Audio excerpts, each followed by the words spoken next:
Há 10 anos atrás, exatamente há 10 anos atrás, dia 21 de maio de 2006, na rua Abílio Soares, número 607, chegaram lá, a convite deste que vos fala, Carlos Bregantin, mais conhecido como Brega, por aí eu fui sendo promovido de reverendo, né? Reverendo, pastor, Carlos Bregantin, Brega, foi aquela promoção que o Filho de Deus teve, saiu do céu e foi parar lá no inferno, promoção para baixo, que o Henry Doyle fala bem, em que ele diz que de quando em quando a gente tem que ser promovido para baixo, para experimentar algumas coisas que estão nos porões de nós mesmos e da vida, para poder compreender e entender o que é a vida para valer, E eu convidei, a partir de 4 noites de reuniões no Colégio Batista, nos dias 10, 11, 12 e 13 de maio de 2006, Caio e eu convidamos as pessoas que quisessem comigo iniciarem uma estação do Caminho da Graça, como é a designação que usamos no movimento Caminho da Graça. Cada grupo é uma estação do caminho, no caminho, a caminho, itinerante, sempre itinerando. Das mais ou menos 100 pessoas que deixaram seus e-mails comigo, num caderno que eu passei no auditório do Teatro do Colégio Batista, mais ou menos desse tamanho, me deixaram mais ou menos uns 100 e-mails. E eu disse para aquelas pessoas que, nós estávamos no dia 13 de maio, eu disse que no dia 21 de maio, às 10 horas da manhã, perto de uma estação do metrô, nós começaríamos uma estação do Caminho da Graça. Eu não sabia onde, mas eu tinha aquele lance de que alguma coisa pode acontecer e eu vou ter um lugar para a gente começar a nossa primeira reunião. Saí como louco a partir daquela convocação, atrás de uma sala. Encontrei uma sala, paguei por uma sala. Caro pra caramba, porque aqui em São Paulo tudo isso é muito caro, né? Aluguei uma sala, mandei um e-mail para aqueles 100 que tinham deixado o e-mail comigo, dizendo o seguinte: como havíamos combinado nas noites de quarta, quinta, sexta e sábado passado, está indo aí para você o endereço do local onde nós faremos a primeira reunião do Caminho da Graça, Estação São Paulo. E eu fui para lá com a minha mulher, a Lau, com meu irmão caçulo Paulo Bregantin, a minha cunhada Rose, com uma garrafa de café, meu irmão, na mão e a Bíblia na outra, e fomos para lá para esperar quem chegaria. Eu não fazia a menor ideia de quem poderia chegar. E chegaram 38 pessoas. 38 pessoas, das quais eu só conhecia a minha mulher, o meu irmão Paulo e a minha cunhada Rose. Os outros eu não conhecia, nunca tinha visto. Talvez um ou outro deles estejam aqui. Quem estava naquela primeira reunião? Tem alguém aí? Levanta a mão. Não. Olha lá, que maravilha. Tem mais alguém aí? Lá, nossa, meu Deus, eu não sei quem é, mas estou achando maravilhoso. Gente, daqui para frente eu não enxergo mais nada, estou falando sem saber o que eu estou falando. Mas assim, daquele primeiro dia, alguns estão comigo o tempo todo, e de lá, daquela reunião com 38 pessoas, na Abílio Soares 607, não houve um domingo senão aqueles que combinamos e que desmarcamos as reuniões, mas foram pouquíssimos, que não nos reunimos. De lá para cá, mudamos lá para a linha de Vasconcelos 3390, o clube japonês. Nós continuamos alugando uma sala só para o horário da reunião. Nós continuamos sem nenhuma estrutura, nós não temos nenhum ministério, nós não temos nenhum departamento, nós não temos uma diretoria eleita, nós não somos uma instituição com CNPJ, nós não temos nenhum peso nesse sentido. Funcionamos de maneira simples, interativa, leve, boa, gostosa. As pessoas chegam, ficam, saem, entram, vai e volta, quando querem, quando não querem. Levantam na hora que eu estou pregando e me manda beijinho. Você já viu, né, Jorge? Estou pregando, o cara levanta, me dá tchau, Sandra, não é verdade? Me dá tchau, beijo, Brega. Não, espera o final, que é a unção, está no final. Os caras não entendem assim, receberam a unção no café, né, na devocional, e vão embora. E é assim que tem sido nesses 10 anos, são centenas e milhares de pessoas que já passaram por aquela sala, de modo que, para comemorar os 10 anos, o meu amigo Jonatas, que administra essa faculdade, nos cedeu essa sala que pudesse abrigar mais gente, porque nós não conseguiríamos abrigar tantos quantos passam por ali e até dizem que são do caminho da graça, mas todo mundo é do caminho da graça à medida que está lá conosco, nem que seja uma vez, porque é assim que nós entendemos. Aprendi a lidar com a itinerância, aprendi a lidar com o ir e vir das pessoas sem dores, como alguns que eu estou vendo aqui depois de meses. Mas que alegria poder ver esses irmãos. Que gostoso é poder nos reencontrarmos aqui, ali e além. Isso tem acontecido aqui, em Campinas, em Belo Horizonte, em Vitória, lá no Rio de Janeiro, com meu amigo Alexandre, enfim. Alguns mentores do Caminho da Graça do Brasil estão aqui hoje, vieram para essa reunião. Isso tem acontecido pelo Brasil afora. Tenho viajado o Brasil e frequentado grupos não desse tamanho aqui, nunca preguei para um grupo desse tamanho aqui, ô Dirceu. Tá maluco? O meu máximo é 30, 40, 50. Isso aqui para mim hoje é um exagero. Estou imaginando a oferta que virá. Estou em oração, irmãos, porque as despesas foram altas. Vocês não sairão daqui incólumes. Aliás, naquela primeira reunião que me custou R$600, o aluguel de uma sala por 1h30, eu pus uma caixinha como essa que está aqui, onde você depois vai trazer sua oferta. Eu pus a caixinha lá do seguinte: pessoal, essa reunião está custando R$600, e os 38 que chegaram vão pagar junto comigo, ok para vocês? Os caras fizeram assim, ó, aí trouxeram o dinheirinho, puseram lá, deu uns 625 mais ou menos, sobrou para tomar um café, mas pagamos, e tem sido assim todo domingo. Não devemos nada para ninguém, nada, está tudo pago, também é uma mixaria, se a gente não pagasse, não sei o que seria de nós. É assim que o Caminho da Graça, há 10 anos, há 11 anos já lá em Belo Horizonte, há 12 anos lá em Brasília com o Caio e a turma lá de Brasília, vem funcionando aí por esse Brasil afora. E eu dou muitas graças a Deus.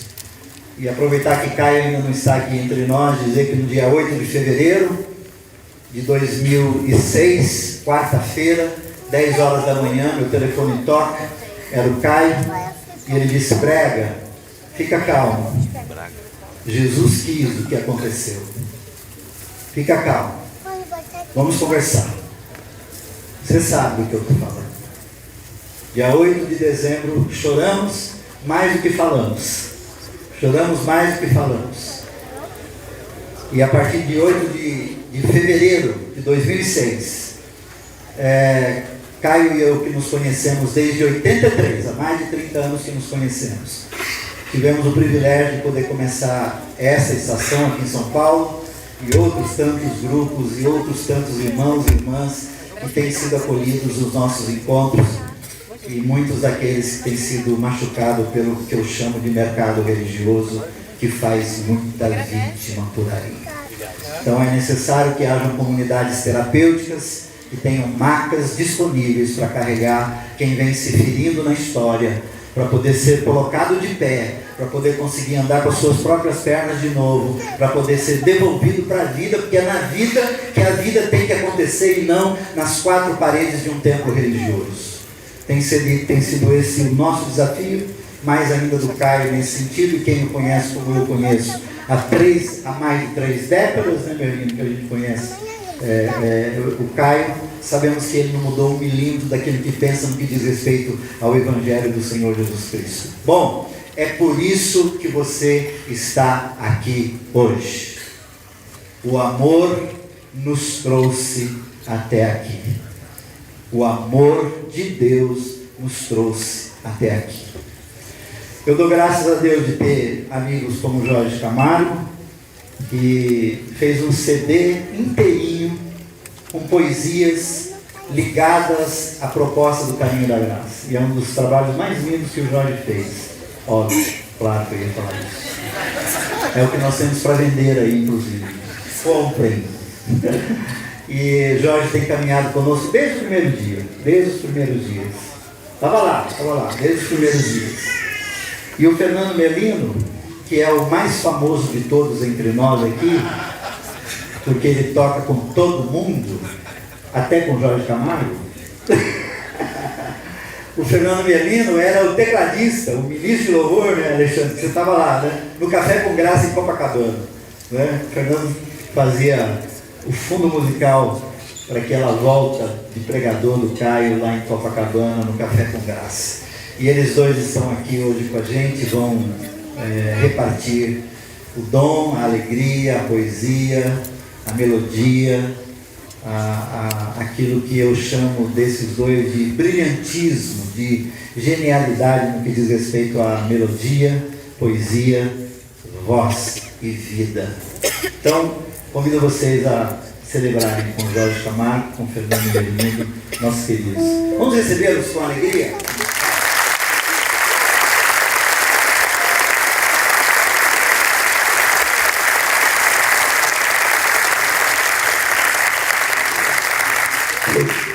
Boa noite.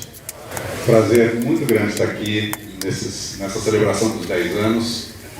O Brega sabe disso, a gente tem caminhado juntos e eu vim assim pela nossa amizade, acima de tudo.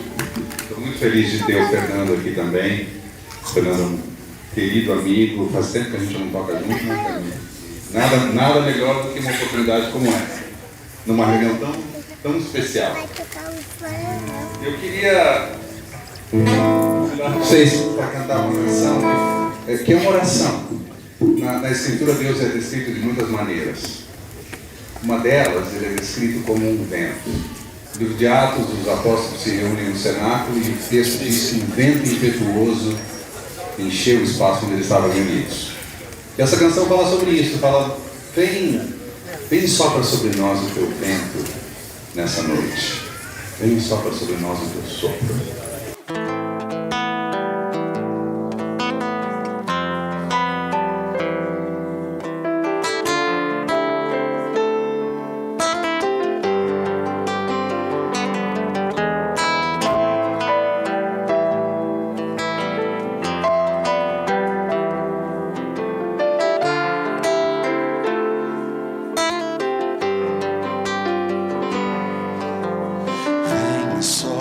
Sobre nós teu sopro,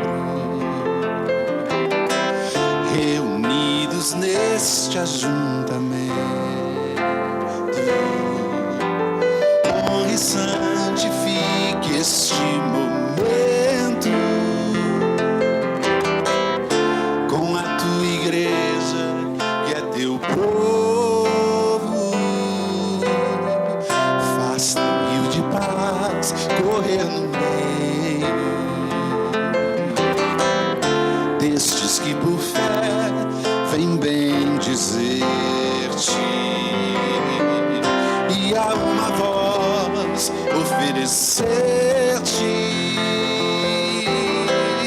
seus louvores, súplicas e anseios. Tu és o Senhor de toda glória, hoje e sempre como foste outrora. No correr da história, revelando teu amor, Deus bendito, Rei e Salvador. Deus bendito, Rei e Salvador.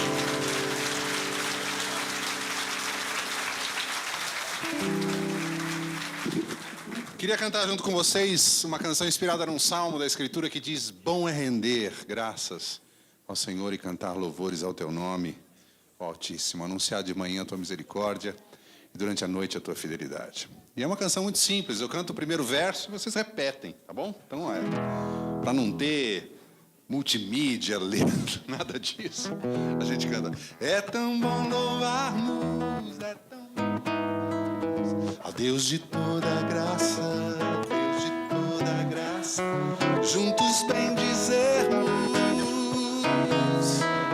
a quem é a nossa força, e assim festejarmos com toda alegria o prazer de estarmos em sua companhia.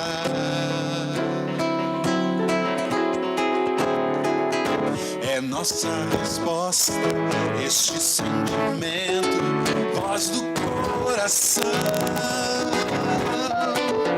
amor incontido, uma viva chama, arde em devoção. É nossa resposta, este sentimento, voz do coração, amor incontido, uma viva chama, arde em devoção.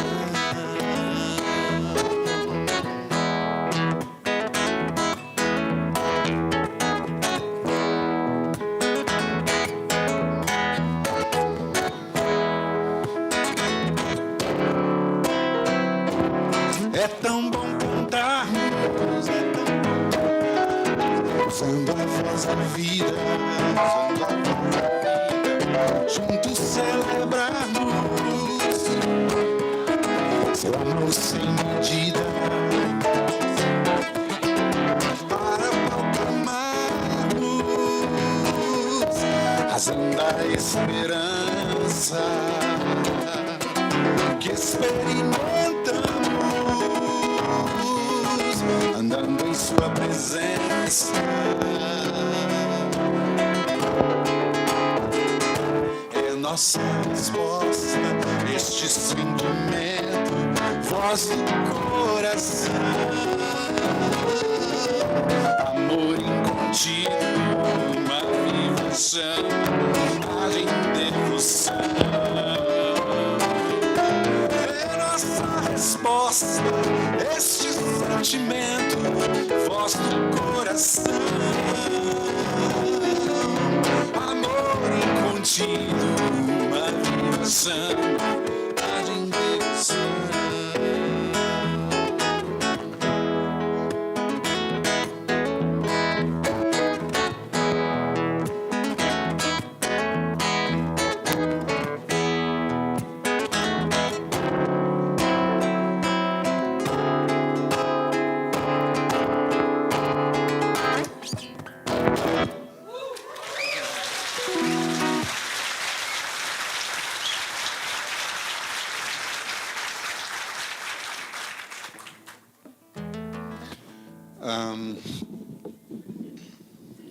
Tempos atrás eu fiz uma canção inspirada numa oração, numa outra oração, de um personagem da história chamado Agostinho. E ele certa vez escreveu: "O meu coração não encontra descanso até que descanse em ti". E é interessante que essa oração, que foi escrita entre os séculos 4 e 5, ela ecoa na história, na literatura, nas artes. Todo mundo, de certa maneira, repete esse anseio do coração. Recentemente, ouvindo uma canção do Djavan, eu falei assim: cara, essa canção do Djavan é uma canção agostiniana. Não sei se ele se deu conta disso, mas ela é. E eu queria convidá-los a cantarem o coro dessa canção comigo, que diz justamente: nosso coração já não canta, nosso coração não se encanta, nosso coração não encontra descanso até que descanse em ti. É isso, vou fazer. Nosso coração já não canta, nosso coração não se encanta, nosso coração não se encanta, nosso coração não encontra descanso até que descanse em ti. Vou ensaiar mais uma vez, vamos lá. Nosso coração já não canta, canta, não se encanta. Nosso coração não se encanta, não encontra. Nosso coração não encontra descanso, até que descanse em ti. Vou andar, vou voar pra ver o mundo, nem que eu bebesse o mar, encheria o que eu tenho de fundo. Vou andar, vou voar pra ver o mundo, nem que eu bebesse o mar, encheria o que eu tenho de fundo.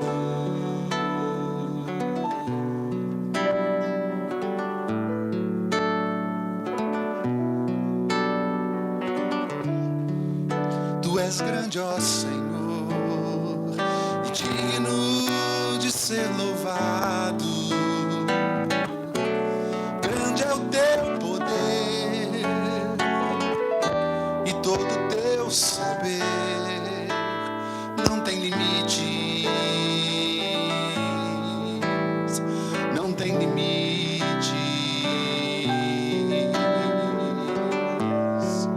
Feito à imagem de ti, criado para louvar-te, o homem ser mortal e que é refém do mal, deseja amar-te,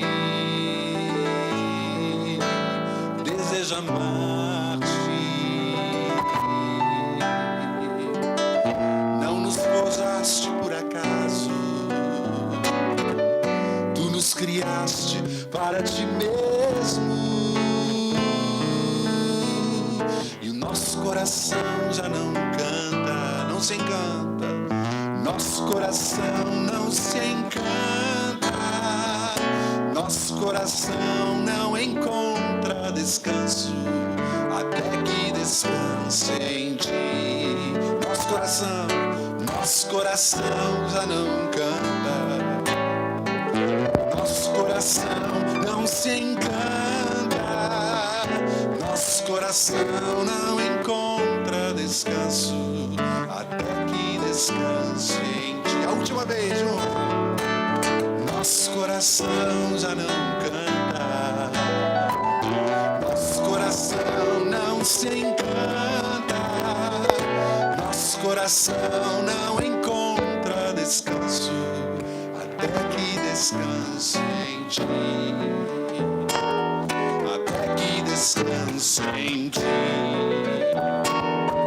até que descanse em ti. Vou andar, vou voar pra ver o mundo, nem que eu bebesse o mar, encheria o que eu tenho de fundo. Vou andar, vou voar pra ver o mundo, nem que eu bebesse o mar, encheria o que eu tenho de fundo.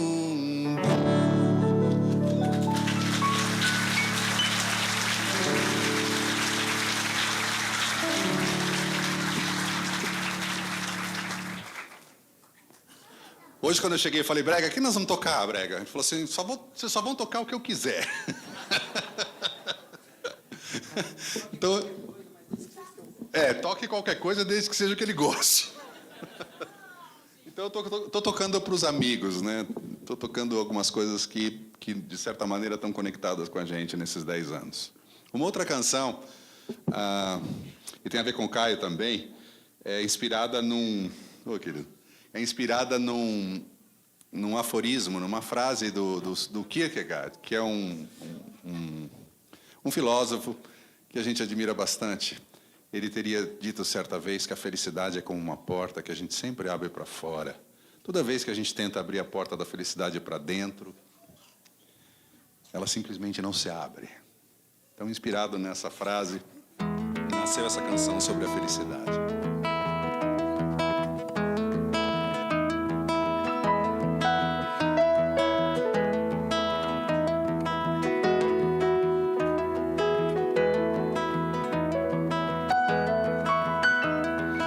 Felicidade é uma porta que sempre se abre para fora.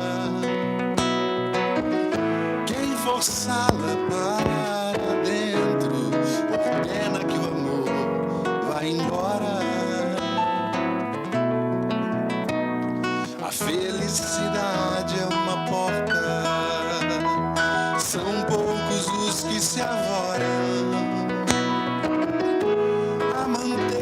escancarado, como vão de abrigo aos que choram.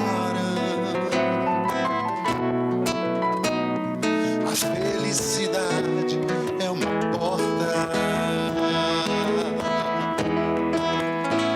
é passagem, é caminho, é meio e não é fim.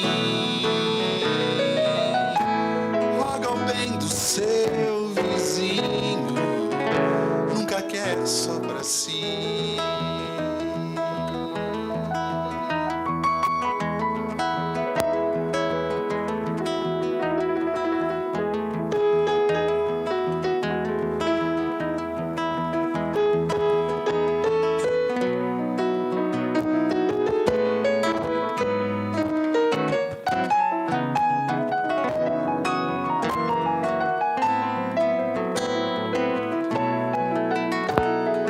Felicidade é uma porta e abri-la escolha a sua. Quem se fecha não se arrisca, mas a alegria está na rua. A felicidade é uma porta, é passagem, é caminho, é meio e não é fim. Logo ao bem do seu vizinho, nunca quer só pra si.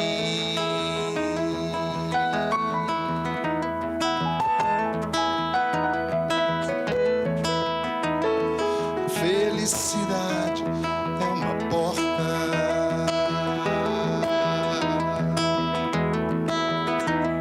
a felicidade é uma porta,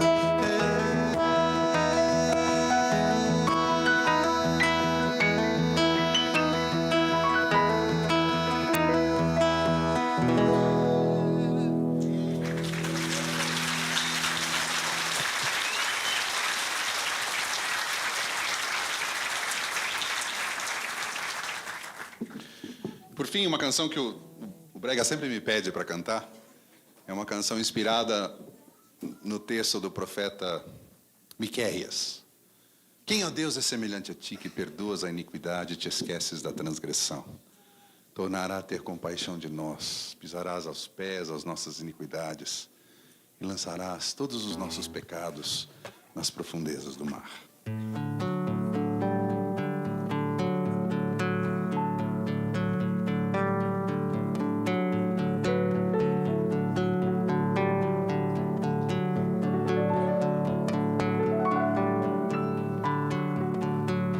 Em ter misericórdia reside o seu prazer,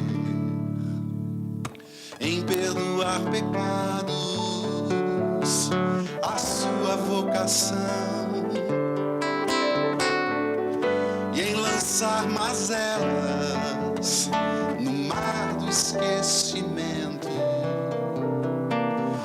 mostrando a grandeza da sua compaixão. Breve é a sua ira, não o seu furor. Tratar-nos com ternura faz parte de seu ser, para honrar seus pactos, promessas, juramentos. Em sua palavra, que nunca vai falhar. Quem é semelhante a ti, ó meu Senhor? Não há ninguém ou nada maior que o teu amor. Quem é semelhante a ti, ó meu Senhor? Não há ninguém ou nada maior que o teu amor. Vamos repetir isso juntos. Quem é semelhante ti, ó meu Senhor. Não há ninguém ou nada, não há ninguém ou nada maior que o seu amor, maior que o seu amor. Quem é semelhante a ti, ó meu Senhor? Não há ninguém nem nada maior que o teu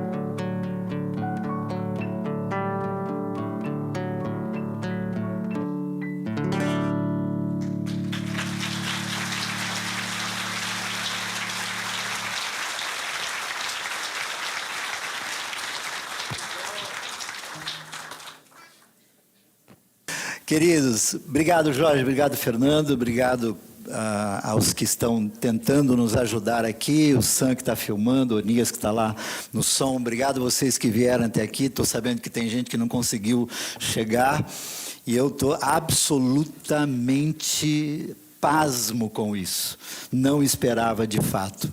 Então, como eu não esperava tanta gente assim, nós vamos ter que esvaziar metade do auditório, né, para o Caio falar com menos gente. Estou brincando. Caio, eu queria convidar você a vir até aqui. E enquanto o Caio vem, eu só queria dar esse testemunho e passar-lhe a palavra. Mas eu me lembro em 1983, quando eu ouvi Caio pregando pela primeira vez a partir de 2 fitas cassete. Quem é do tempo das fitas cassete? Oh, denunciaram-se todos, irmãos corajosos. Lembro-me de ter recebido de presente de um seminarista do Seminário do Sul, lá no Rio de Janeiro, que é nosso amigo comum. Ele me deu as fitas que continham o sermão Seguir a Jesus, o mais fascinante projeto de vida. Eu ouvi aquele sermão dezenas, eu acho que centenas de vezes, até que as fitas quebraram, porque elas quebravam, enroscavam, a gente colocava uma caneta Bic, né, para dar um jeito de ouvir de novo. E eu lembro-me que transcrevi aquele sermão, preguei um monte de vezes e falava que era seu, dava o crédito, né? Mas a partir dali eu lembro que fui reler o Evangelho, fui reler os Evangelhos, fui reler o Velho Testamento, o Novo Testamento, fui rever a minha própria vida. Já era pastor ordenado na Igreja Batista, mas a partir dali eu nunca mais consegui ser o mesmo, à medida que o Evangelho que me chegou no momento certo, na hora certa, e de um jeito que de lá para cá nunca mais eu fui o mesmo. Então, para mim, Caio, isso é absolutamente significativo, porque foram 2 momentos de tantos que nós tivemos juntos, mas esse eu não te conhecia pessoalmente, eu vi você. E depois, à medida que fui te vendo e te ouvindo, só confirmando aquele primeiro momento. Então, muito obrigado, amigo, por aqueles dias, por 10 anos atrás e pelo dia de hoje.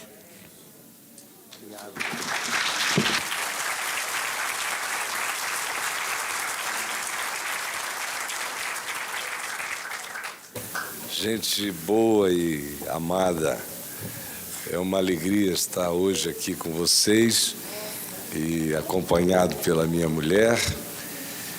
Não tive ainda a chance de olhar direito os rostos todos que estão aqui, mas sei que à medida em que eu for falando, eu irei focalizando muitas fisionomias. Só nessa passada de olhos agora eu já reconheci uma quantidade enorme de pessoas e reconhecerei muitas outras enquanto esteja falando. Quero dizer que a grande questão, no fim de tudo, quando as primeiras empolgações do encontro com o que quer que você tenha discernido ou imaginado ser o Evangelho, mas quando esse primeiro momento de empolgações passa, é que você começa a perguntar realmente o que é o Evangelho e qual o significado dele real para a sua vida. Hoje aqui tem uma quantidade imensa de pessoas vivendo essa ressignificação do crer nas suas existências. Por exemplo, no caminho para cá, do hotel para cá, trazido pelo Guido, eu me ri demais pelas histórias que ele me contou do que aconteceu com ele de 2007 a 2010, interessado em conhecer Deus, o Evangelho, acabou indo para uma determinada seita evangélica, neopentecostal, híbrida, e ficou lá e nos narrou os episódios mais interessantes e engraçados, singelos, mas que arrebentam o coração de alguém que não tenha uma certa raiz plantada dentro de si, porque começa a imaginar que ele de fato foi objeto de um malogro, de um engano, de uma armação, que tudo quanto encheu o coração, emocionou a pessoa, despertou-a no que ela pensou ser um despertamento de fé, não tinha sido nada, mas apenas a produção enlouquecida de pessoas que, por cuja manifestação coletiva, nós também nos impressionamos e surtamos um tempo com elas. É só o que fica depois de se viver uma experiência dessa. O cara começa a dizer, não, eu tive um surto. E eu quero dizer que na maioria das vezes é mesmo, foi só um surto emocional, foi fruto de uma determinada época de muita carência que a pessoa estivesse vivendo, de orfandades, de solidão, de depressividade, de desapontamento familiar, conjugal, de naturezas diversas, e você encontra pessoas, grupos, placas, anúncios, convites diversos, prometendo alívio, prometendo saídas, portas, objetividades positivas, conquistas, empowerment para ir à vida com uma capacitação diferente, ou seja, você é descoberto, ou pelo menos pensa que descobriram, que enfim descobriram que você é um super-humano, um Marvel, alguém que pode de fato render e produzir infinitamente mais do que imaginava, e agora tem essa bênção de ter entrado nesse clube de poderosos, onde você recebe poderes extraordinários, até o dia em que começa a ver em volta a sacanagem. A galhofada com o nome de Deus. O engano sendo praticado como manipulação, sedução o tempo todo. E o coração esmorece. E o indivíduo olha e diz, bom, eu não sei se eu crio, não sei nem se eu creio, eu não sei nem o que é. Tem alguns que não têm coragem de encarar o que está acontecendo com eles mesmos e começam, então, a dizer, cada um constrói seu próprio Deus, seu próprio Jesus, e mergulham assim na subjetividade ou no auto-engano subjetivista, não querendo pensar sobre o que lhes ocorreu de fato. O fato é que, com o passar do tempo, é inevitável que você comece a querer reanimar, ressignificar aquela experiência, dizendo: da próxima vez eu dou sorte. Encontrarei um grupo melhor.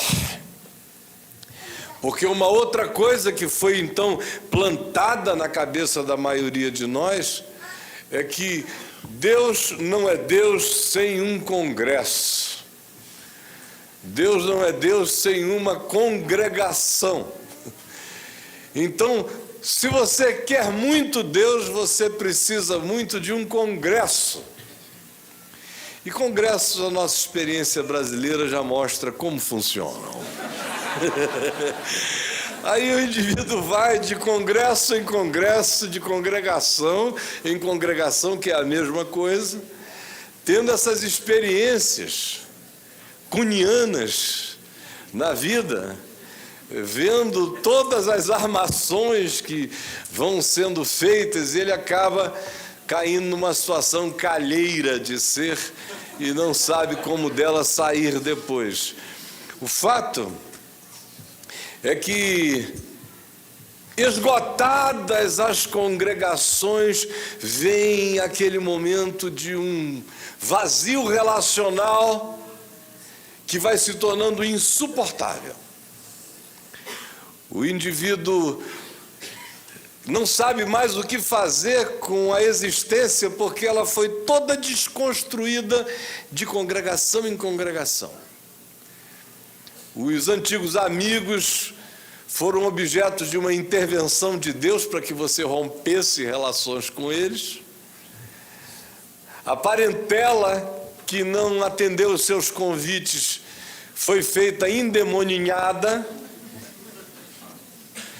O seu pai, sua mãe ou seus filhos, até seus filhos, que não gostaram da sua opção, passam a ser vistos por você como pobres queridos, por enquanto perdidos. E a sua alma não sabe mais aonde pode encontrar algum lugar de descanso, a menos que você encontre outra vez uma congregação. E a agonia é essa, porque você diz: meu Deus, houve um tempo em que eu vivi sem uma congregação. Aí eu precisei de Deus. Quando eu precisei de Deus, eu fui de peito aberto e encontrei uma congregação. Aí me emocionei com a congregação e imaginei que Deus era com a alegria daquela congregação. E daí em diante o que me veio foi uma sucessão de azares, sempre encontrando a má congregação.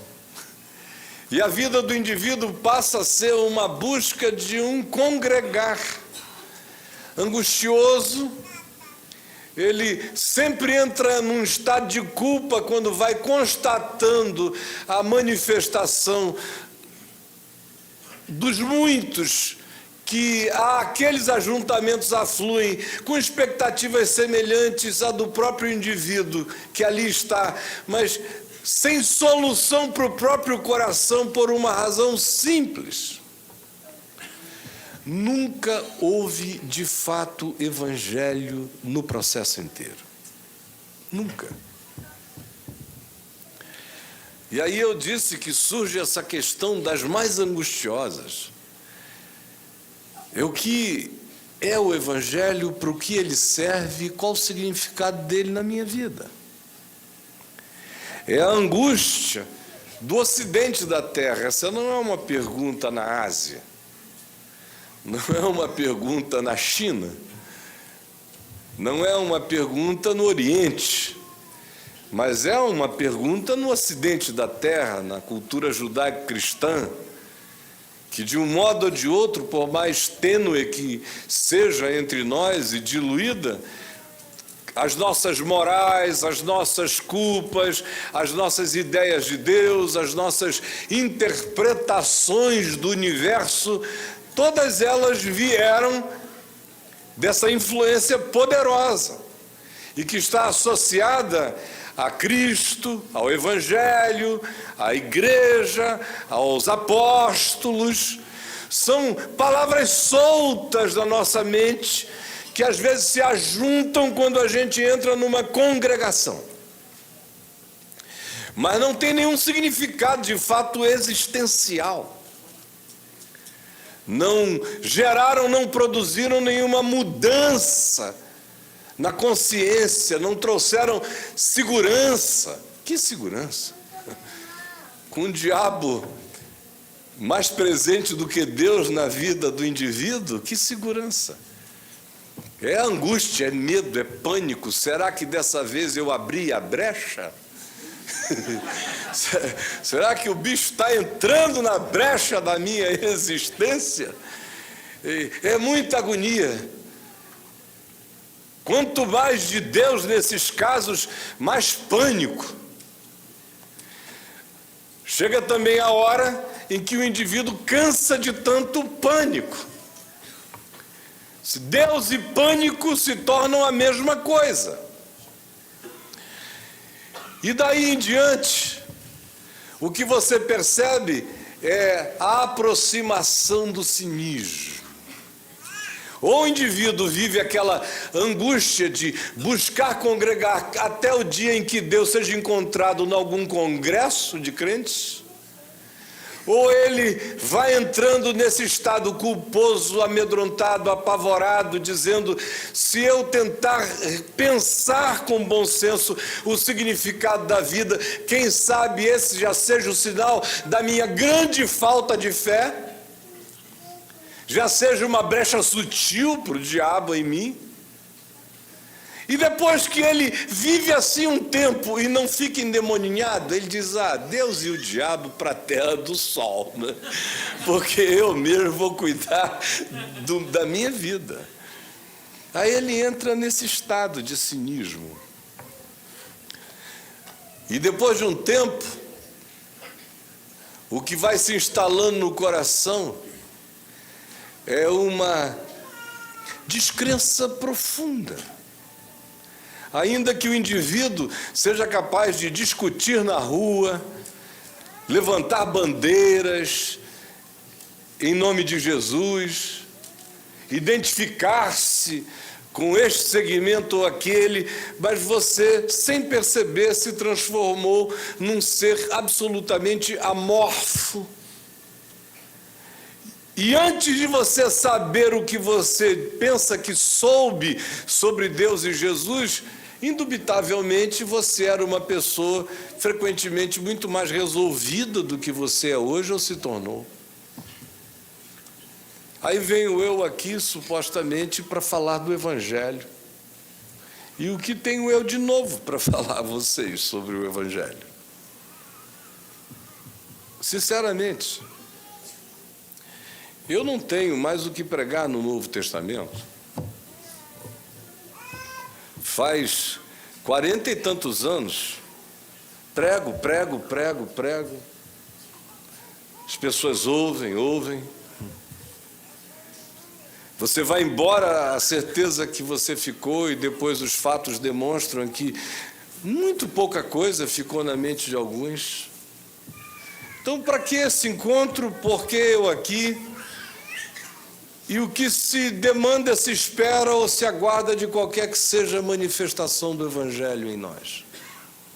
Depois de tudo isso, ora, eu quero começar do começo outra vez. Faz de conta que não aconteceu nada. Que você chegou aqui hoje carregando a sua profunda necessidade humana, ainda, quem sabe, nem diagnosticada, mas você chegou. Aí eu me animo para lhe dizer o que faz todo sentido para mim, pessoalmente, e só pode ser para mim o sentido que faça. O Espírito do Senhor Deus está sobre mim, pelo que me ungiu para evangelizar aos pobres, enviou-me a proclamar libertação aos cativos e restauração da vista aos cegos, para pôr em liberdade os oprimidos e para anunciar o ano aceitável do Senhor. E tendo fechado o livro, disse: hoje se cumpriu a palavra que acabais de ouvir. Quando, aos 18 anos de idade, eu encontrei o Evangelho, eu entrei por essa porta. Foi isso que me apaixonou. Eu não procurava uma congregação. Para ser franco, eu tinha pânico de congregação. Eu tinha crescido entre congregações. Tudo que não me faltava eram congressos religiosos. Minha mãe e minha avó protestantes, a outra avó católica. Eu cresci batizado nos dois ambientes. Fiz profissão de fé num, crisma no outro.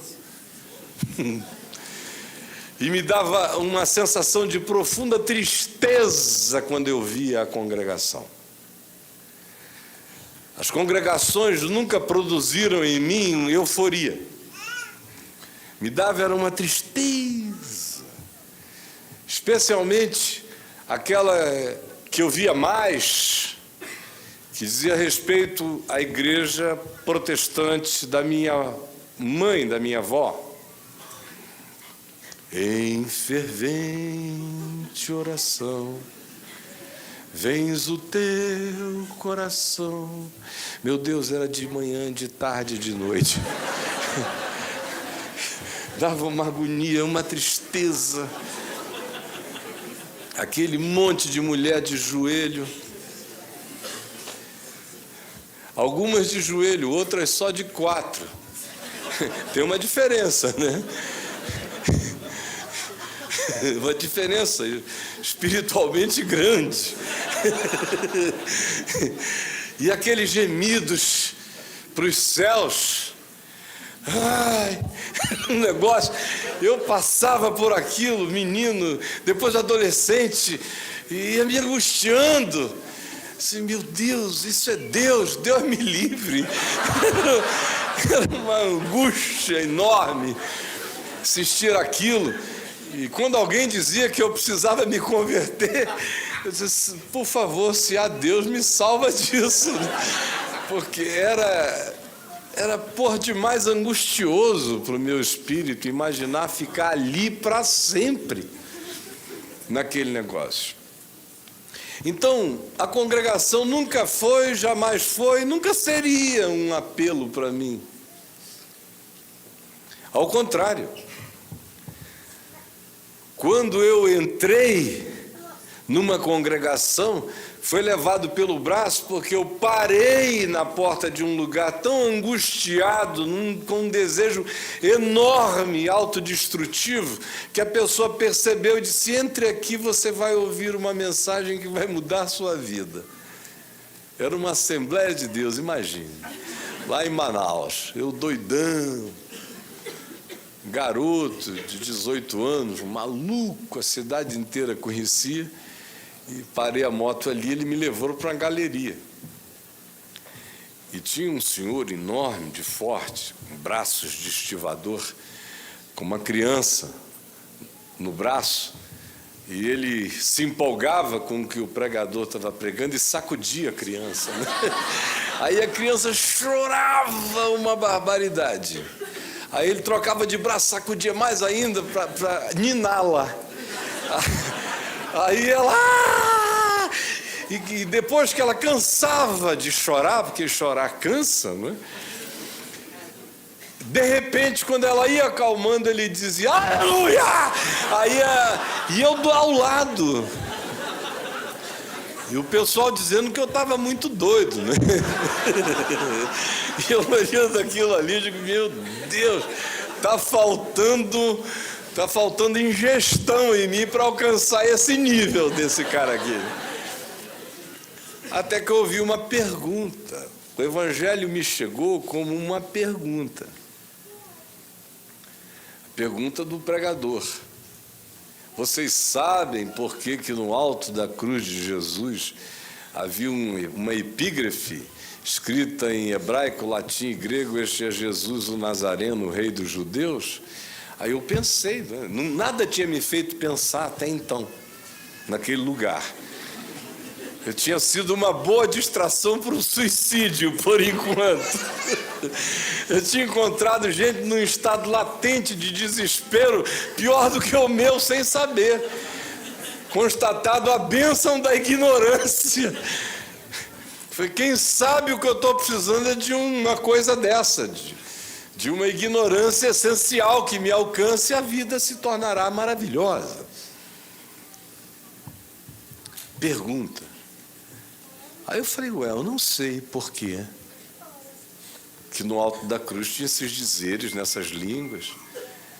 E o pregador respondeu, porque o grego era a língua da filosofia, o hebraico do monoteísmo religioso, o latim da política, tudo isso é invenção dele, naturalmente, né? Será porque eram as 3 línguas faladas e conhecidas no lugar, e era para comunicar todo mundo, mas ele deu aquela levantada na placa. E todo bom pregador faz, melhora a placa, o anúncio, o outdoor, o aplicativo, e aí veio com essa. Deus queria que no mundo inteiro todo mundo soubesse que aqui lhe estava morrendo o rei dos judeus. Bom, não era isso que a placa queria dizer, mas valeu. Porque é isso que Deus quer mesmo, é que todo mundo saiba. E aquilo ficou em mim. E eu fiz uma outra viagem em cima daquilo. A minha foi, meu Deus, eu me senti solto do universo. Fui para fora do sistema solar. Virei um meteoro de angústia, viajando pelo universo, sem rumo, sem força gravitacional, sem referência, gelado. Tinha que ter algum conhecimento de astronomia até para ter essa angústia de meteoro. Aí lá estou eu, e dizendo, meu Deus, eu sou esse meteoro. Eu preciso de uma força gravitacional que me ponha num eixo de significado, senão eu morro. E aí começou, lúcida e conscientemente, o caminho de Deus na minha vida por escolha e deliberação e decisão minha, de não fugir dessa relação, desse encontro inevitável.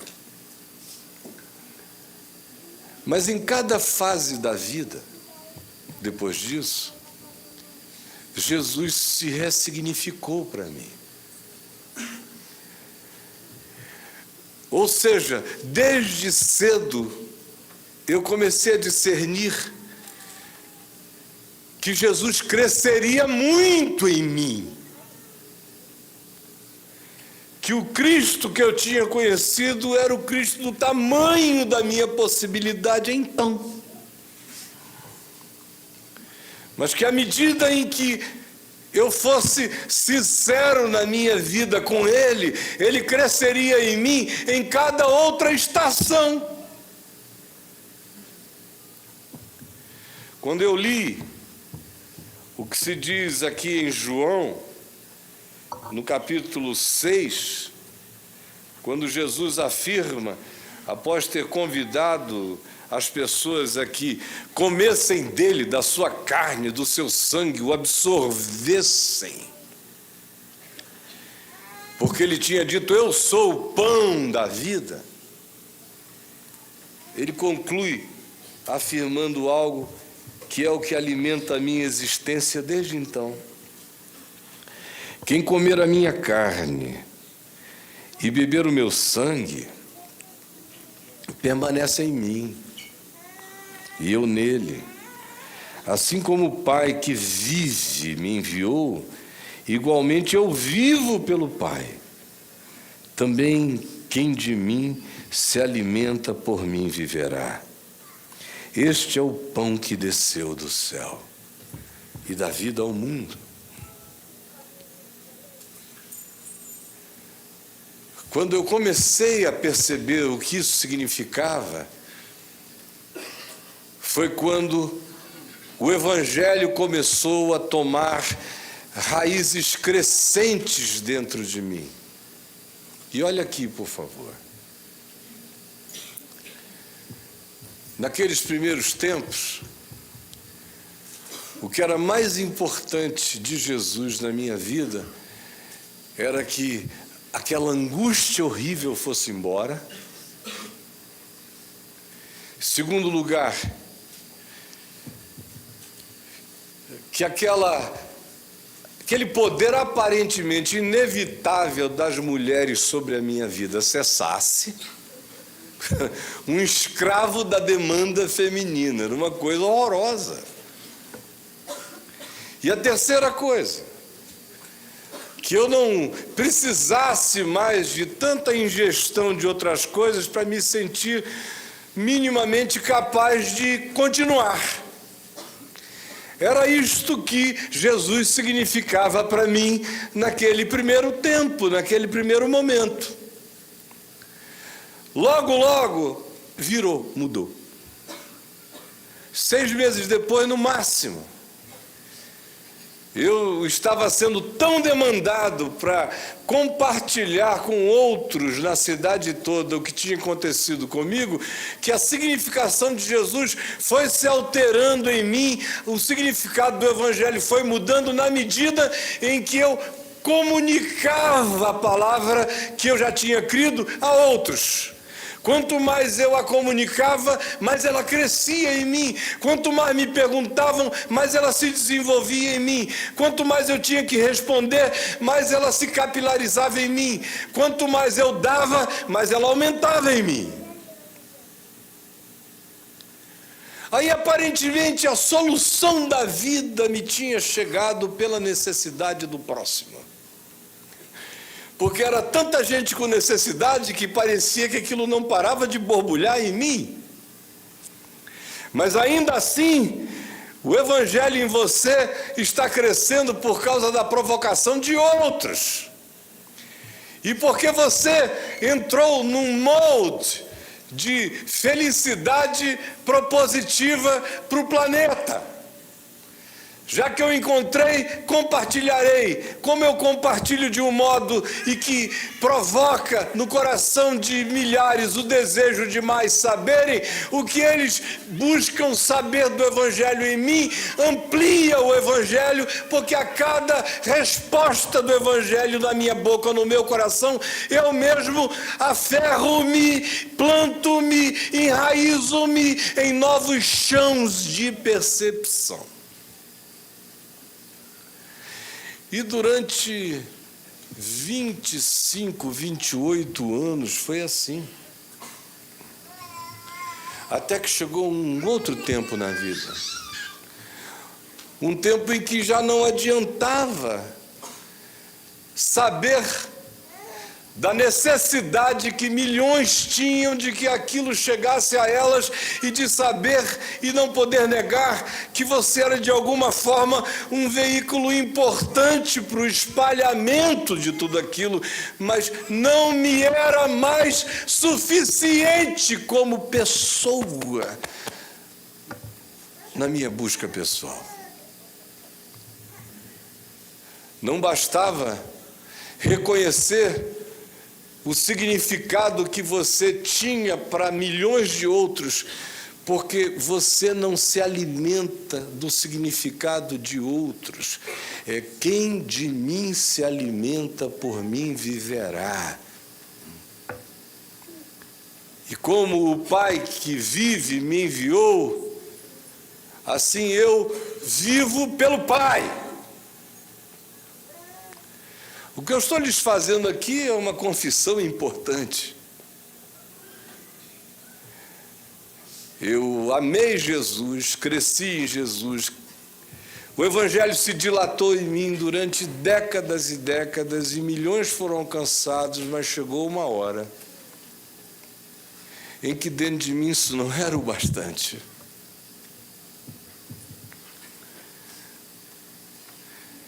Eu precisava de ressignificações do Evangelho para mim.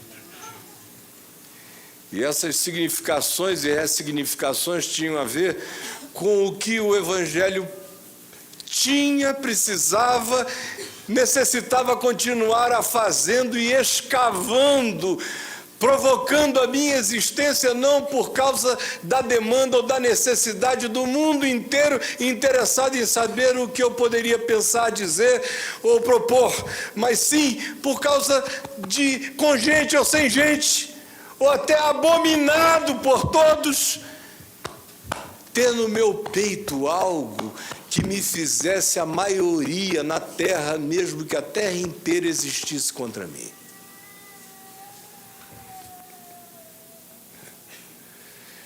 Eu ouso lhes dizer que o Evangelho mesmo só chegou e botou o espigão dele em nós quando você, de fato, diz: assim como o Pai que me enviou, assim também eu vivo pelo Pai. Aí começa a se cumprir em você existencialmente a certeza de que aquele que dele se alimenta, por ele vive, e há o acréscimo cotidiano de novos significados e de novas percepções.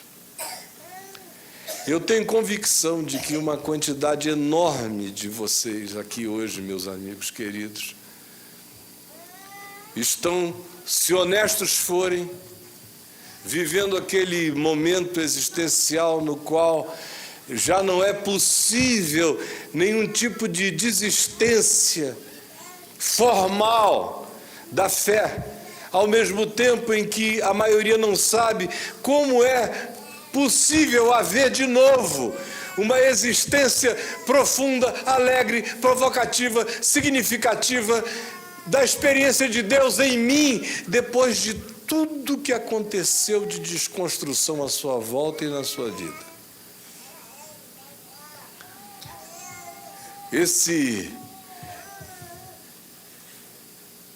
reencontrar a dimensão do amor de Deus na sua existência em cada nova fase da vida é que é o mistério da maravilha do Evangelho na existência da gente.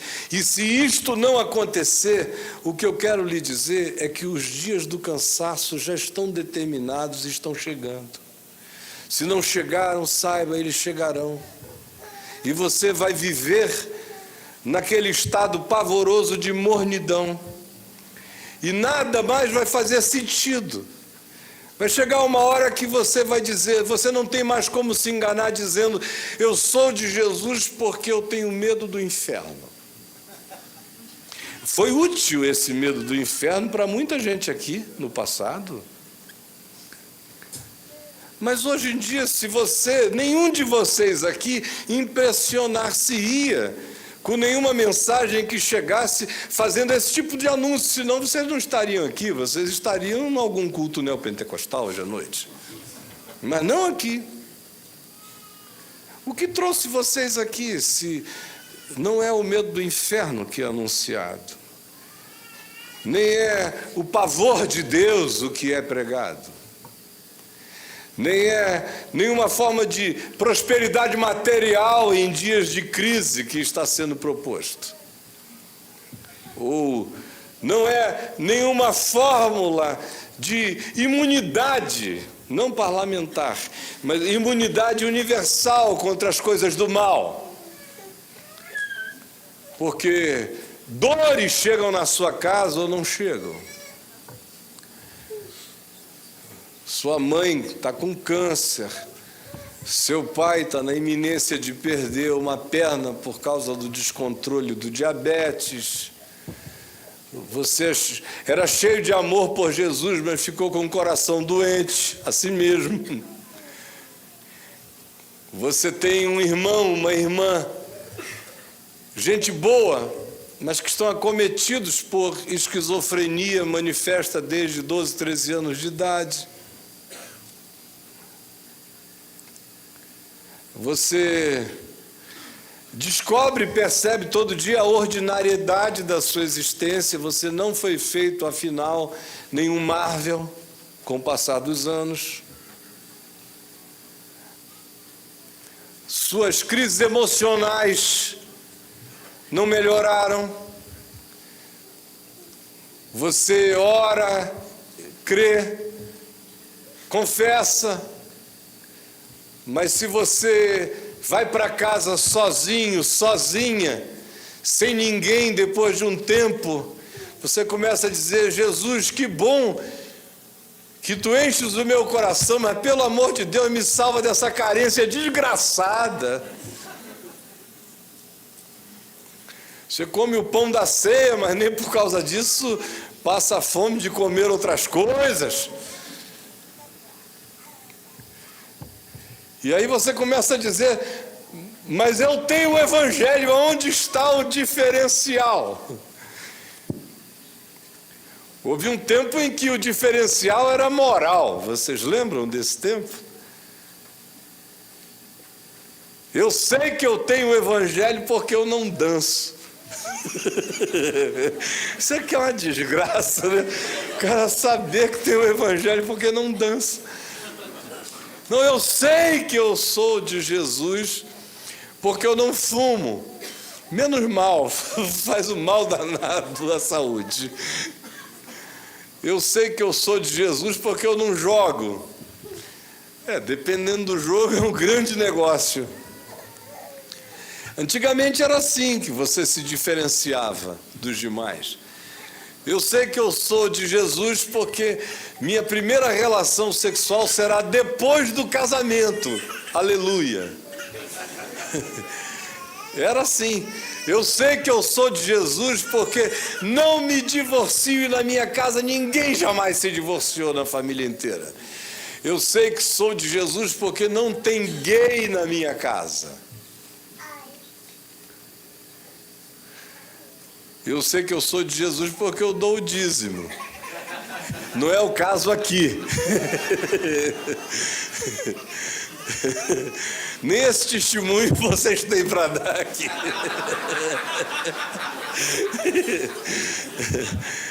Mas era essa diferenciação que existia naquele tempo.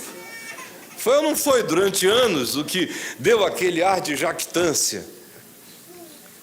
A garotada mais jovenzinha, adolescente, eu sei que sou de Jesus porque eu não saio na mão, por exemplo, não me masturbo, não sou um bronheiro, qualquer coisa do gênero. Eu sei que eu sou de Cristo, graças a Deus.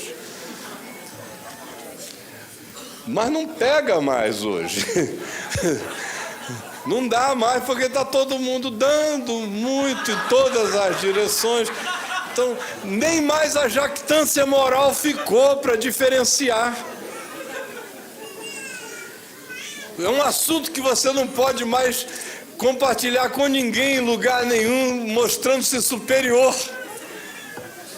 Porque a superioridade acabou, ou não acabou? Não precisa confessar, eu sei. Acabou. Aí foi ficando só você e o pagão. E você e o pagão a mesma coisa. Ainda com problema, você não tem nem mais a congregação para fazer aquela super afirmação. Olha, eu sou assim, mas me congrego.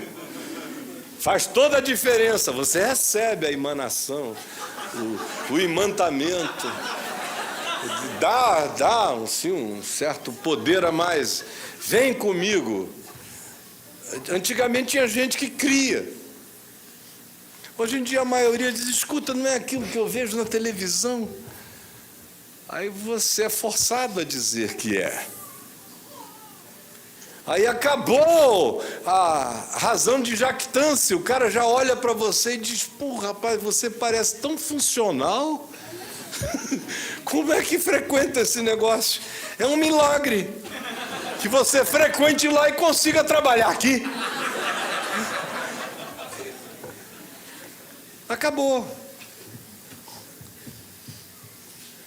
Acabou. O país mais protestante da Terra pode eleger o Trump. Acabou. Qual a diferença que você encontra até nas significações de escolhas diversas no mundo entre o que o Evangelho supostamente faz e a ausência do Evangelho cria? Não precisa ir a lugar nenhum. Olhe para o Congresso Nacional, que foi onde a gente começou, no Congresso, na congregação.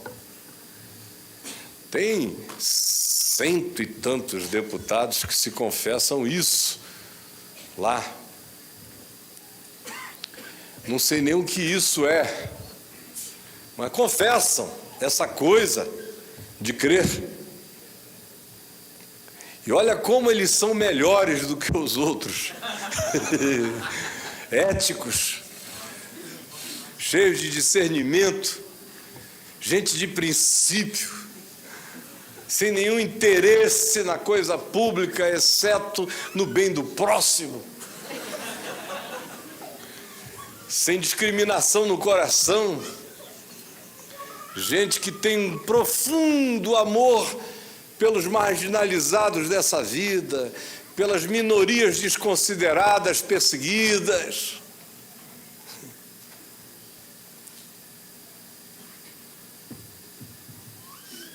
Qual a diferença?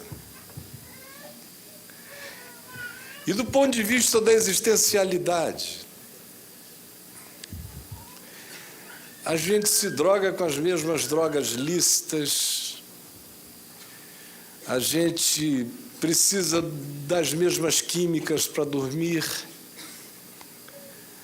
a gente precisa das mesmas distrações para não pirar, surtar de vez, mas a gente diz que tem o Evangelho.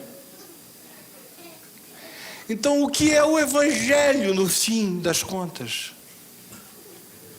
Para o que ele serve?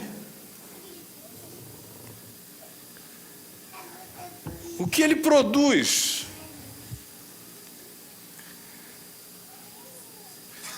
Que realidade ele carrega? O Jesus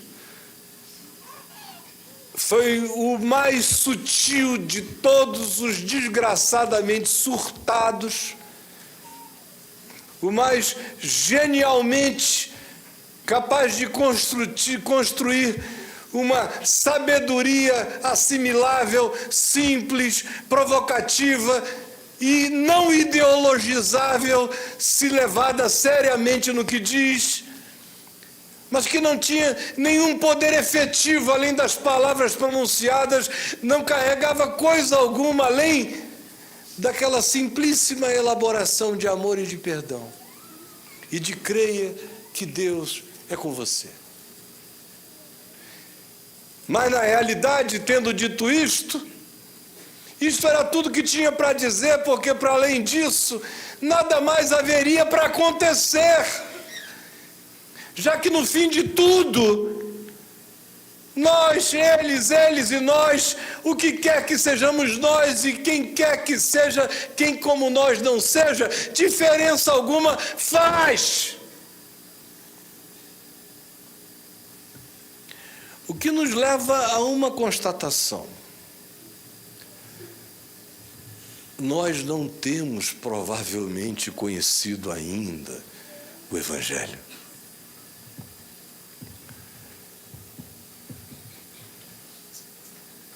O que para mim hoje, não com 18 anos de idade, mas com 61, o Evangelho significa? Eu realmente olho para mim e tenho convicção absoluta de que se não tivessem sido as palavras desta vida que cresceram em mim dia a dia, em razão de eu ter crido, eu era um ser extinto da experiência humana há muitos anos que eu já teria me ido daqui. Por deliberação, por autoaniquilação, por autodestrutividade extrema. O Evangelho, para mim, é esse poder extraordinário que não me deixa ter pena de mim dia nenhum, que me faz todos os dias da minha vida me sentir um bem-aventurado por meramente ter crido. Ter crido no poder que ressuscita mortos. Porque toda vez que eu morro de novo, eu creio que ressuscitarei. Porque toda vez que a impotência me agarra, eu creio que serei fortalecido. Porque todas as vezes que a fraqueza me abate, eu creio que o poder de Deus se aperfeiçoará na minha fraqueza. Porque todas as vezes que eu constato a minha mais absoluta impotência, então é que eu sou forte. O Evangelho, para mim, deixou de ser há muito tempo um corpo de qualquer coisa, um conjunto de qualquer coisa. Ele é essencialmente um alimento indizível, que é comido e apropriado por uma dedicação que não busca prêmios e não foge de castigos. Não busca prêmios e não foge de castigos. É uma dedicação que tem a ver com a percepção simples de que a consciência desse poder da ressurreição é o que mantém gente morrente como eu com o poder recorrente de me levantar em esperança sempre outra vez. Essa é a boa nova. Eu olho daqui e conheço pessoas amadas que há não muito tempo atrás viveram situações impensáveis. O que você acha que seja o significado de estar em casa, receber um telefonema de alguém dizendo que um dos seus filhos se suicidou? Aí você, no passado, diria: graças a Deus eu sou crente. Bom, Jesus era Jesus. E um dos 12 que andavam com ele se suicidou. E o Evangelho não encobriu a história. Não achou que seria um escândalo e um demérito para a fé.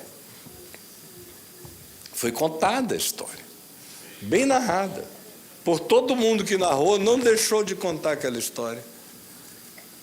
Porque aí, e numa hora como esta, que o Evangelho é Evangelho, não para impedir-nos de que o livre-arbítrio de quem quer que seja, ou a angústia de quem quer que seja, mesmo que seja de uma filha, de um filho meu, sejam exercitados com uma consequência dramática de dor desse nível. Não, o Evangelho não é necessariamente a prevenção. O Evangelho é sempre, com certeza, a resistência que me põe adiante, que não me deixa parar, que me faz encarar, que coloca dentro do meu coração a disposição de nunca barrar e impedir o fluxo da esperança em mim, mesmo naqueles dias em que mentalmente eu não tenho aonde me agarrar para me esperançar, mas o coração se levanta, olha o invisível e diz: eu sei que eu vivo em ti e que mesmo as tragédias da existência estão se fazendo poesia de graça em mim, e eu prosseguirei e crescerei e amarei e me expandirei e serei gente da paz e não contingenciarei Deus em mim por nada. Ele é o incontingenciável. E eu o sirvo porque cheguei nesse estado da percepção em que Deus não é galardão, em que Deus não é livramento. Deus é a minha vida. Aquele que de mim se alimenta, por mim viverá. Onde é que você está nessa jornada? Por exemplo, quando eu comecei a falar, depois de uma meia hora, eu vi claramente onde muita gente aqui estava. Algumas fisionomias foram se transformando, algumas foram ficando graves, alguns foram manifestando compreensões e identificações. Outros começaram a entrar em estado de distração. Está ficando muito subjetivo. Não sei se eu compreendi, ou ainda não cheguei nesta fase. O fato é que, inapelavelmente, todo mundo vai me compreender um dia. Tem uns que estão me entendendo agora, tem outros que me entenderão depois. Eu sei que prego para alguns hoje, mas sei que estou plantando uma semente no futuro angustiado de alguns de vocês amanhã. É como o plantador de tâmaras. Quem as planta nunca as come. Elas demoram 70, 80 anos para frutificar.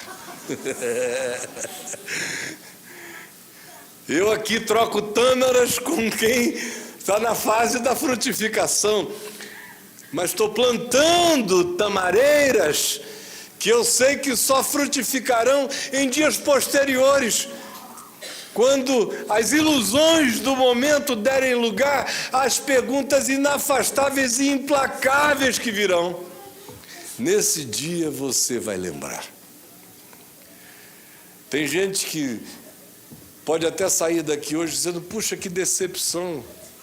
Eu gosto mesmo de assistir o Caio lá no Papo de Graça com o Braulio.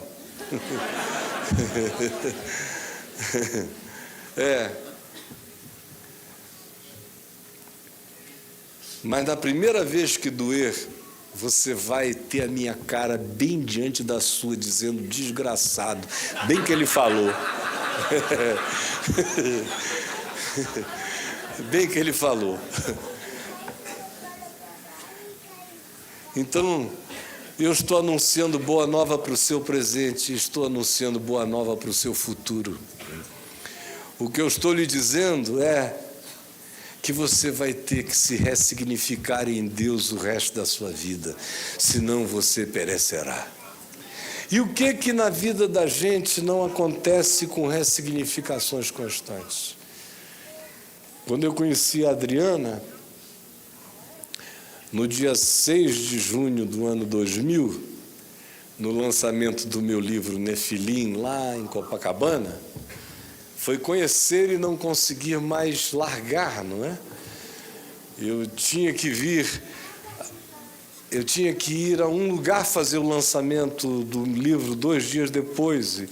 Eu fiquei tão desesperado que queria levá-la comigo. Foi em Manaus.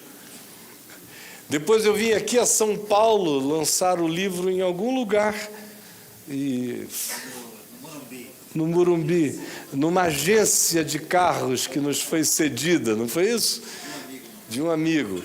Aí, lançar lá, eu vim numa angústia, porque eu saí de Manaus para cá e eu queria era ir pegá-la, não é? Para trazê-la, para não trazê-la, para qualquer coisa. Um desespero enorme. Significa dizer que hoje eu posso ficar longe dela, que não acontece nada? Tanto não é verdade que desde que isso aconteceu, nós nunca mais nos separamos, com raras exceções, quando meu pai estava morrendo e ela estava com suspeita de câncer no peito.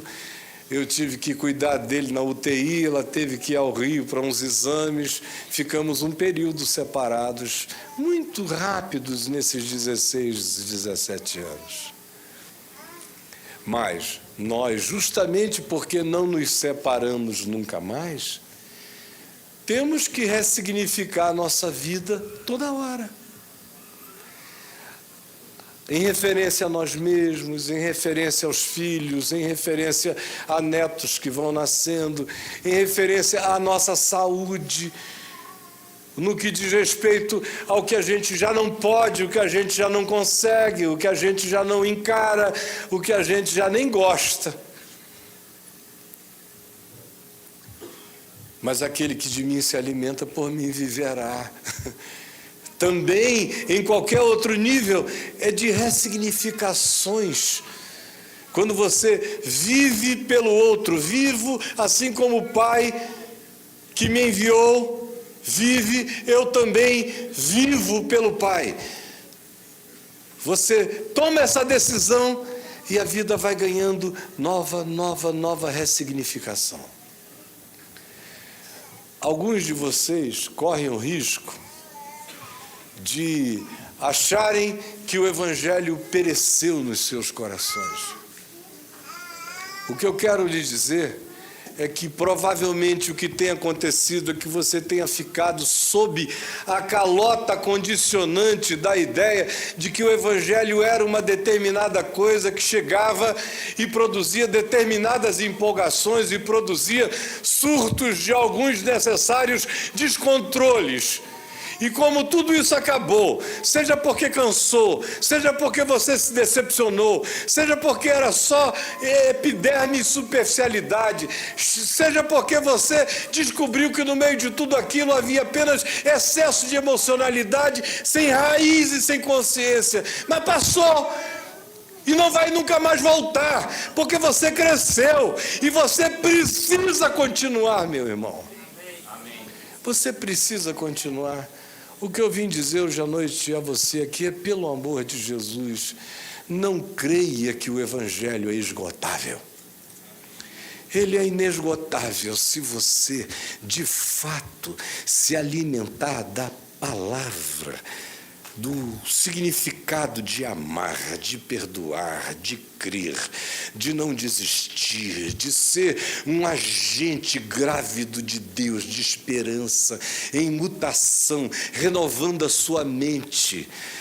E no cansaço das decepções, sabendo que é assim mesmo, e que nós estamos aqui para nos esgotarmos, de nos darmos e nos renovarmos, e quanto mais o fizermos, e fizermos isto alimentando-nos todo dia da simplicidade de Deus, sem autopiedade, sem pena de nós mesmos, sem comparação com a vida de ninguém, oferecendo quem nós somos, o que nós temos e o que em nós pode crescer para o bem da vida, das relações, do outro, de quem passa na nossa existência. Se a gente fizer assim, nada vai nos parar, nem morte, nem vida, nem decepções, nem choques, nem perdas, coisa alguma. Você sairá fortalecido de cada fraqueza, sairá rejuvenescido de cada sentimento de abatimento, viverá o paradoxo crescente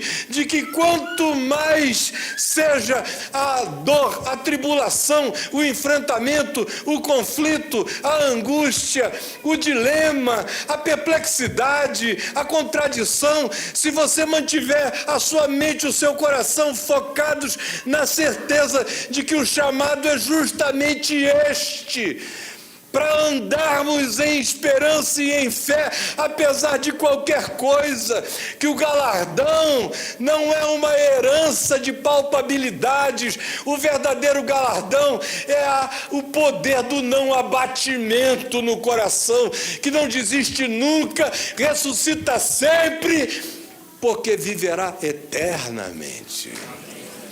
É isto que eu vim lhes dizer. E é somente isto que nos interessa. E a minha oração é que se torne inesquecível a simplicidade desta palavra que eu lhes anunciei em nome de Jesus. Eu ia pregar num texto, mas eu comecei a falar e resolvi deixar ele para lá. Eu espero que o Evangelho, como ele sempre foi anunciado, tenha chegado a você. Você sabe que o único lugar nos Evangelhos que se diz que Jesus, antes de pregar, abriu a Bíblia, foi em Lucas 4. O resto, ele simplesmente começava a falar e ia embora. E a isso se chamava pregação da Boa Nova. Se produzisse consolação e fé. No seu coração surgiu alguma consolação? Cresceu alguma fé? Foi produzido um novo estímulo? Você discerne não como uma emoção, mas como uma percepção que tem um carnegão novo que foi plantadinho em você e vai crescer. Então essa é a melhor boa nova que eu lhes podia trazer. A diferença entre alguém que vem falar e fazer uma palestra e alguém que vem trazer a mensagem do Evangelho é esta. A palestra quer entreter. O Evangelho quer levar você a ter, a possuir e ser possuído pela vida. Senhor Jesus, aqui estamos. E enquanto houver vida, não nos abateremos. E se estivermos abatidos, jamais estaremos, todavia, destruídos. Esse é o Evangelho. É esse poder da indestrutibilidade, mesmo que tudo caia à nossa volta, mesmo que nós sejamos esfolados, mas o coração não perde o âmago da vida. Essa é a boa nova. Por favor, enche-nos dessa boa nova e desse poder. Tem tanta gente aqui, em tantas fases diferentes da jornada, da viagem. Há pessoas para as quais o que eu falei hoje, quem sabe, só virá a ser útil muito tempo depois. Mas há aqueles que chegaram aqui no vácuo, no vazio, no buraco, na pergunta, no pra quê, no porquê, no de que me serviu? De que me serviu se eu estou sozinho? De que me serviu se outros prosseguem e eu não vou, não alcanço? De que me serviu? Senhor, por favor, que essa desgraça plantada na nossa mente, desse evangelho utilitarista, seja arrancado como quem expulsa um demônio das nossas mentes. Salva-nos disso, porque porque o Evangelho é a bênção de existir se dando.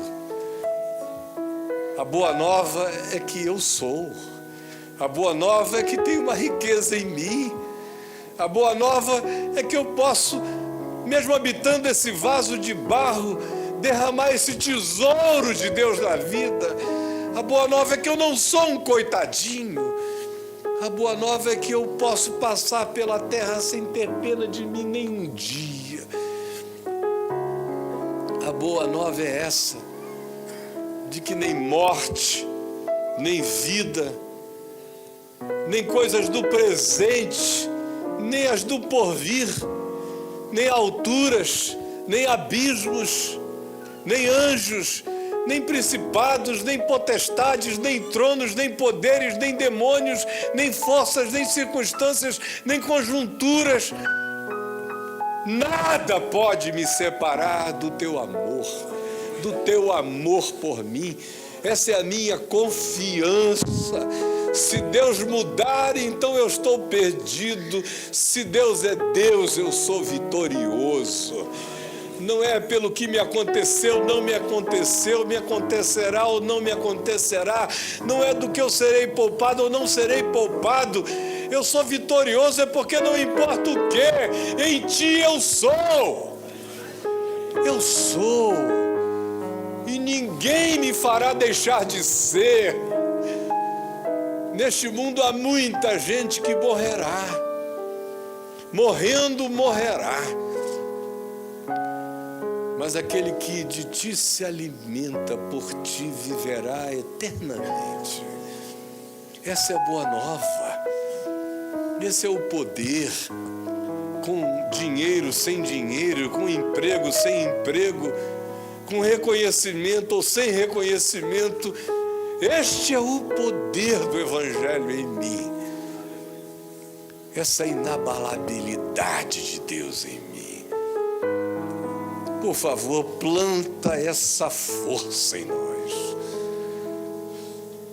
e anima-nos nessa alegria que possui até os moribundos e os que nada têm, mas que descobriram que se têm em ti e que te têm em si. Esse é o galardão, essa é a coroa, esse é o tesouro, essa é a vida, essa é a boa nova, essa é a vitória. Em nome de Jesus. Amém e amém.